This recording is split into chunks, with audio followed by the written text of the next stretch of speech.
Semangat belajar untuk kita semua. Berjumpa lagi dengan saya Nova Delima Panjaitan. Topik kita kali ini tentang jenis-jenis manusia purba di Indonesia.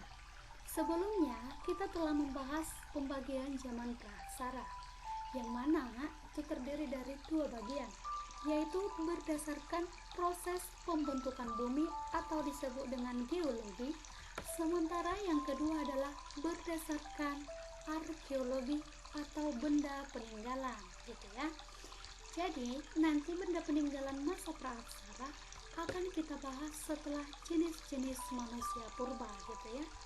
Jadi setelah terjadinya proses pembentukan bumi dan munculnya lah kehidupan, yang mana pertama kali muncul kehidupan yaitu pada masa Mesozoikum, yang mana pertama kali hidup itu yang telah kita bahas sebelumnya, yaitu adalah mikroorganisme, yang hingga nanti pada perkembangan selanjutnya muncullah jenis-jenis manusia purba yang pertama kali muncul, yaitu pada zaman Neozoikum.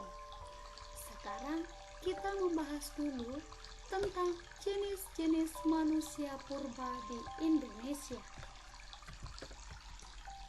Yang pertama itu ada disebut sebagai istilah Meganthropus paleojavanicus, atau disebut juga sebagai manusia Jawa purba bertubuh besar. Jadi ini merupakan manusia raksasa tertua dari Pulau Jawa. Namanya aja kata mega. Mega artinya besar, gitu ya. Meganthropus, paleo artinya tertua, Javanicus artinya adalah Pulau Jawa. Berarti Meganthropus paleo Javanicus merupakan manusia purba yang bertubuh besar dan tertua dari Pulau Jawa, gitu ya. Oke, kira-kira Meganthropus paleojavanicus ini diperkirakan hidup kurang lebih 1 sampai dengan 2 juta tahun yang lalu. Bisa dibayangin ya, yang mana si penemunya itu adalah von Koenigswald yang berasal dari Belanda. Beliau menemukan Meganthropus paleojavanicus ini tepatnya di daerah Sangiran pada tahun 1936 dan 1941. Kita masuk kepada ciri-cirinya. Diperkirakan tinggi badannya itu sangat tinggi ya, 165 sampai dengan 180 cm, dan memiliki badan dengan posisi tegap. Volume otak masih sangat sedikit, yaitu hanya 900 cc. Dan ciri yang lain, memiliki tonjolan pada kening, dan itu ukurannya tebal dan melintang sepanjang pelipis. Dan Meganthropus paleojavanicus ini tidak memiliki dagu, akan tetapi memiliki hidung yang lebar, memiliki otot kunyah dan gigi, kemudian rahang besar dan kuat. Jadi makanannya itu adalah masih jenis tumbuh-tumbuhan, gitu ya. Kita lihatlah dulu kira-kira gimana itu gambarannya. Nah, bisa kita bedakan ya. Memang dia posisi berdirinya, jadi dia masih mirip menyerupai kera, gitu ya, kayak mirip kera, dan volume otaknya itu masih 900 cc, memiliki hidung yang lebar, tonjolan di kening, gitu ya. Saya dilihat ya.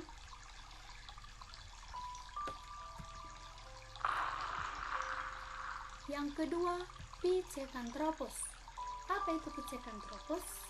Pithecanthropus adalah manusia berjalan tegak atau disebut dengan istilah manusia kera.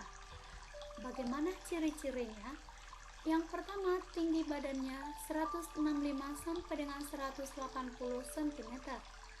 Badannya tegap tapi tidak setegap Meganthropus. Berarti bisa kita pastikan yang lebih tegap itu adalah Meganthropus ya. Selanjutnya, volume otaknya itu sudah lebih tinggi dibandingkan Meganthropus. Yang mana tadi Meganthropus 900 cc, sementara volume otak Pithecanthropus 750 sampai dengan 1350 cc. Ciri-ciri yang lain masih sama dengan Meganthropus, memiliki kening yang tebal dan melintang sepanjang pelipis. Jadi nggak beda-beda tipis ciri-cirinya ya. Hidung yang lebar dan tidak berdagu, mempunyai rahang yang kuat dan gerahan yang besar. Makanannya sudah mulai berkembang. Kalau yang Meganthropus tadi hanya tumbuhan, sementara Pithecanthropus sudah ikut dengan hewan buruan. Jadi sudah makan tumbuhan dan daging gitu ya. Kira-kira bagaimana nih gambar Pithecanthropus itu? Seperti inilah gambar tengkoraknya gitu ya. Jadi diperkirakan inilah yang disebut sebagai Pithecanthropus mojocortasis, Pithecanthropus soloensis, dan Pithecanthropus robutus. Jadi namanya ini disesuaikan dengan tempat ditemukannya tengkoraknya gitu ya, sesuai dengan namanya. Kita masuk kepada jenis-jenis Pithecanthropus. Yang pertama, Pithecanthropus erectus.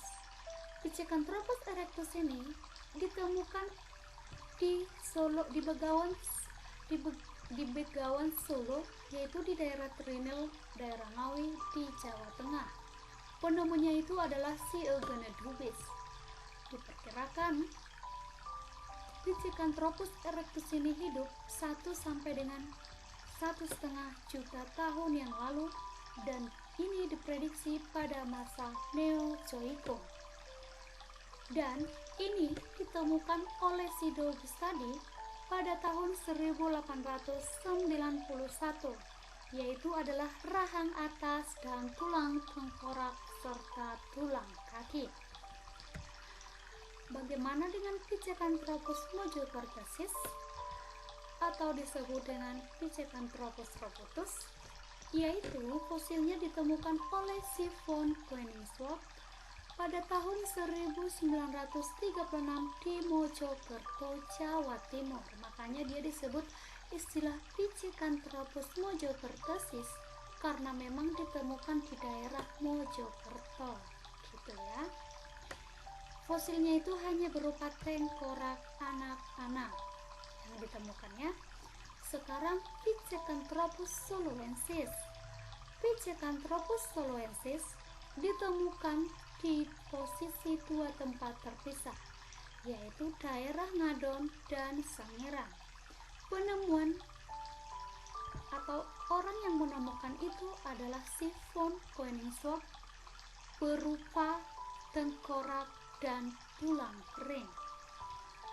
Bisa kita bedakan ya, kalau Pithecanthropus erectus tadi ditemukan si Eugene Dubis, sementara si Pithecanthropus mojocortasis adalah si von Koenigswarth, sementara yang soloensis yang ditemukan oleh si von Koenigswarth. Bisa dibedakan ya. Sekarang gambar Pithecanthropus erectus. Kira-kira seperti inilah gambarannya ya. Bisa dilihat ya. Selanjutnya kita lihat gambar Pithecanthropus mojocortasis. Pithecanthropus mojocortasis, kira-kira tulang tengkoraknya yang ditemukan yang di daerah Mojokerto seperti ini. Jadi arkeolog menyatakan bahwasannya ini adalah Pithecanthropus mojocortasis karena di daerah penemuannya itu adalah di daerah Mojokerto. Jadi ciri-cirinya Pithecanthropus mojocortasis, cortasis, soloensis sama karena sama-sama Pithecanthropus, hanya saja namanya saja berbeda karena berdasarkan tempat penemuannya gitu ya.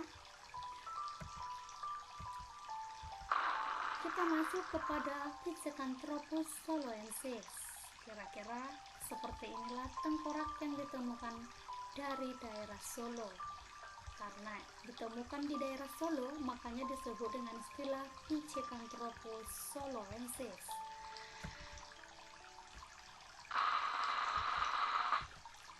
kita lihat dulu hasil kebudayaan Pithecanthropus erectus. Yang pertama adalah kapak perimbas, yang kedua kapak penetak, yang ketiga kapak genggam, yang keempat pahat genggam, yang kelima alat serpih, kemudian ada alat yang terbuat dari tulang. Sekarang kita masuk kepada Homo sapiens. Apa itu Homo sapiens? Homo sapiens ini pertama kali diteliti atau ditemukan oleh si von Richthofen, tepatnya di daerah wajah. Selanjutnya dilanjutkan oleh si Eugen Tobis. Bersama rekannya yang diperkirakan Homo sapiens ini hidup sekitar 40.000 sampai dengan 25.000 tahun yang lalu. Tempat persebarannya diperkirakan daerah Filipina dan Cina Selatan. Berarti bisalah kita bedakan ya, dan bisalah nanti kita tahu asal usul nenek moyang kita dari mana berdasarkan kajian sejarah gitu ya. Jenis-jenis Homo sapiens. Jadi sebelumnya Homo sapiens inilah jenis manusia purba yang memiliki tingkat kecerdasannya yang hampir sama dengan manusia modern yang sekarang. Hanya saja teknologi yang mereka gunakan tidak secanggih yang sekarang, sebab perkembangan teknologi itu berjalan secara dinamis seiring dengan kemajuan zaman. Jadi kalau zaman dulu teknologi itu masih menggunakan yang namanya tingkat sederhana gitu ya, tapi tingkat kecerdasannya sudah hampir sama dengan kita yang sekarang. Jenis-jenis Homo sapiens. Yang pertama ada Homo soloensis. Homo soloensis ini ditemukan oleh si von Koenigswarth dan Weiderick pada tahun 1931 sampai dengan 1934 di daerah Sungai Begawan, Solo. Jadi sesuai dengan namanya, kenapa ini Homo soloensis? Karena di daerah penemuannya itu adalah daerah Solo gitu ya. Fosil ditemukan berupa tulang tengkorak dan diperkirakan kurang lebih 90.000 sampai dengan diperkirakan 900.000 sampai dengan 300.000 tahun yang lalu. Jadi kita pun di sini belum hidup ya. Bagaimana dengan ciri-cirinya? Ciri-cirinya, volume otaknya sudah semakin berkembang, yaitu kisaran 1000 sampai dengan 1300 cc. Tinggi badan kurang lebih 130 sampai dengan 290 cm. Muka tidak menonjol lagi ke depan macam Pithecanthropus dan Meganthropus tadi ya, enggak seperti itu lagi. Tapi wajahnya itu sudah mulai datar, tidak ada lagi yang namanya penonjolan ke depan, kecuali hidungnya. Dan berjalan dengan tegap secara bipedal atau dua kaki.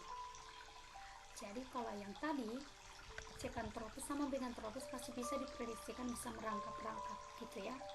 Tapi kalau ini Homo soloensis ini sudah diperkirakan berjalan dua kaki, tidak merangkap lagi gitu ya. Kita lihat dulu wajah Homo soloensis. Bisa kita lihat ya, sudah hampir mirip dengan kita yang sekarang. Ya, sudah mulai sempurna. Hasil kebudayaan Homo soloensis yaitu ada kapak gegam atau kapak perimbas, alat serpih, alat tulang. Sementara untuk Homo wajakensis ini ditemukan oleh si Eugen Tobis pada tahun 1889 di daerah Wajak di Jawa Timur. Lagi-lagi sesuai dengan namanya. Kenapa disebut ini Homo wajakensis? Memang karena daerah penemuannya adalah daerah Wajak, tepatnya di Jawa Timur. Jadi penemuannya itu berupa rahang bawah, kemudian tulang tengkorak, dan beberapa ruas tulang leher.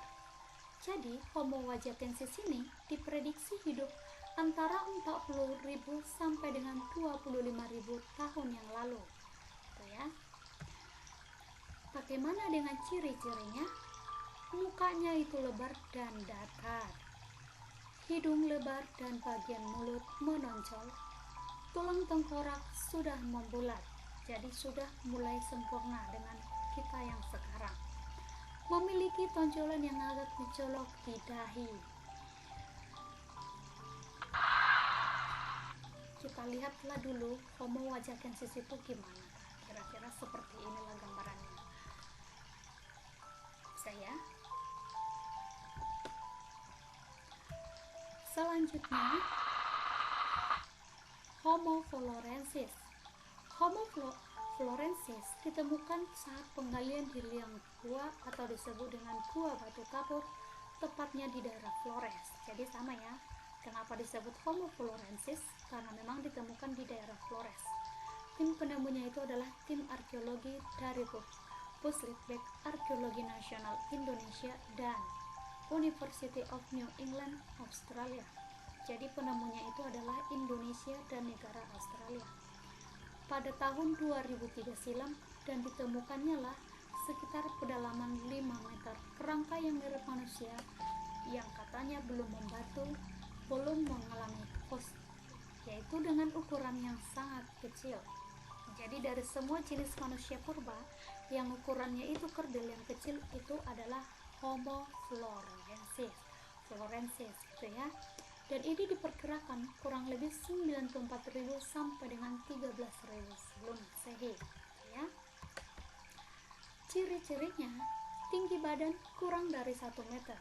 Karena disebut tadi manusia kerdil, udah pasti ukurannya itu kecil, yaitu kurang dari 1 meter. Tapi dengan postur badan tegap, berjalan bipedal dengan 2 kaki, volume otak hanya sedikit saja. Jadi volume otak yang paling kecil itu adalah Homo florensis, yaitu hanya kisaran 417 cc gitu ya. Jadi sebenarnya volume otak itu, semakin tinggi volume otak kita, maka tingkat kecerdasan kita itu akan semakin besar. Tapi semakin kecil atau semakin sedikit volume otak, maka tingkat kecerdasan kita akan semakin berkurang juga gitu ya. Jadi tingkat kecerdasan itu bisa diukur dari berapa volume otak kita. Kalau volume otak kita besar, maka kemungkinan tingkat kecerdasan kita jauh lebih dibandingkan yang volume otaknya di bawah kita gitu ya. Kemudian ciri yang selanjutnya, tidak memiliki dagu. Kita lihat dulu kayak mana kira-kira gambaran Homo florensis.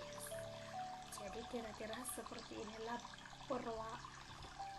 perawakan wajahnya gitu ya. Oke, selanjutnya itulah hasil presentasi tentang jenis-jenis manusia purba di Indonesia.